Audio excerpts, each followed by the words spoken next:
everyone. It's another beautiful fall morning. We're up to 61 degrees now. It's nice and sunny. Ladies are all here and happy. Come on, Morris. Come up top, bud. Hi. Hi. There you go. Hi, Mart.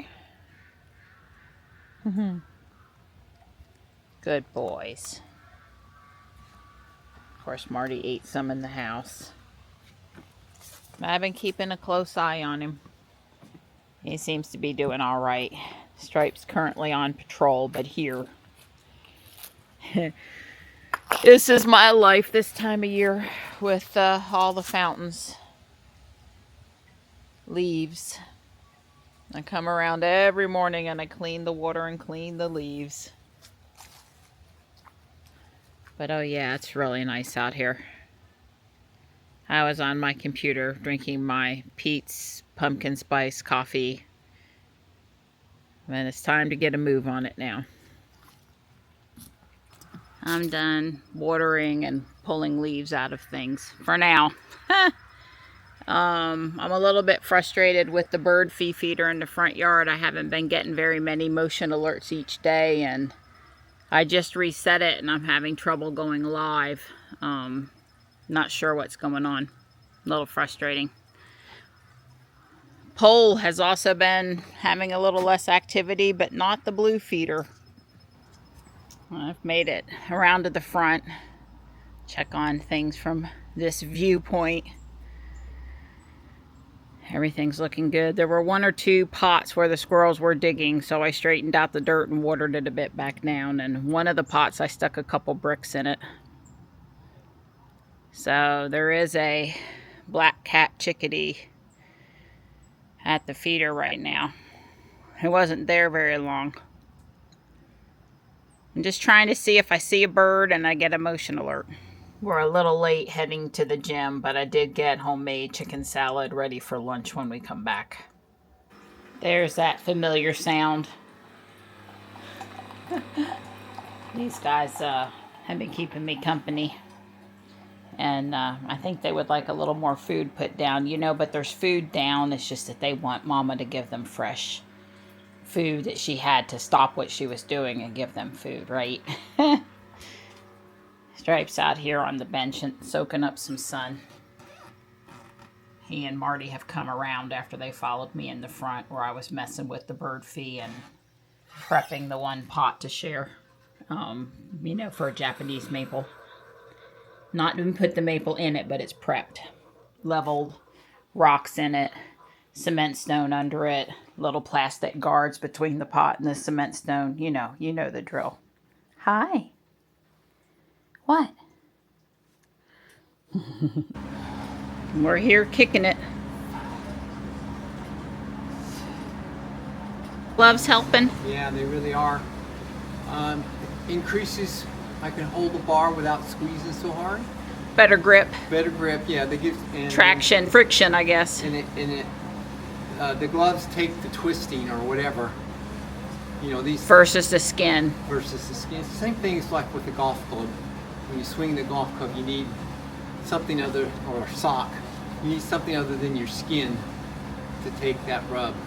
Well, I'm glad they're working. Yeah, we're working. They came, Amazon delivered them yesterday. Right. All right. I'm out under the Honda again. Debug thing number 2. The evaporator purge valve. This hose right here, this connector right there is for that. This little device right there. Gosh, you can't see. This little device right here, the connector goes into it, that little black thing. There's a 10 millimeter on top and bottom and 2 hoses. So hopefully I can take it out. And then the guy said, you know, this is the second most likely thing. If it's not the gas cap, it's this. And this is, usually it's stuck open. It gets skunked up and it won't close all the way. Yeah, of course, it certainly may not open. It could fail either way. You have to test it with a 12 volt. And of course, these wires could be broke, but those wires look okay. I can meter that, but I'm just going to hook it up to a 12 volt battery and do what that guy did, blow through it basically, and see if it works, and then clean it with carburetor cleaner, which I happen to have. All Alright, I've got it hooked up, and you can hear it click. And you can see it draws about 400 milliamps, 430 milliamps. So I'm going to blow through it now, and I think it will work. Yeah, so that valve is perfectly good, so that's not the problem. So I guess I'm just going to order a gas cap. That's cost me 12 bucks, and we'll see.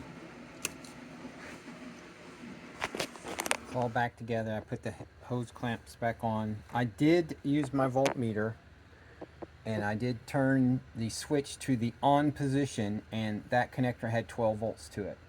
So I do not believe there's anything wrong with the wiring or the actual device. I didn't clean the device or anything while I had off. I think it's fine. I'm going to go with the simplest answer, get a new gas cap. But one thing I wanted to point out, those clamps are a pain in the ass, or can be a pain in the ass, but I've got a pair of pliers. I don't think they're actually for these kind of clamps, but they work really good on these kind of clamps. They those little tips go into those grooves or notches and stay in there. I found this out working on a lawnmower. Found these, I don't know where I got these or what for. I think there's some kind of crimp tool for coax. If you look real careful of that back one, you can see that's about the size of a coax. But anyway, they did great for this little repair, made this a snap. Anyway, stay tuned. Life of an ICE car owner. The boat is so close to being put together, I'm going to try to fix it. I made good progress. There's very little missing. There's a couple of things. I'm still working on it, but I got this great chuck roast and gravy in here, and little potatoes over here, and we're fixing to eat.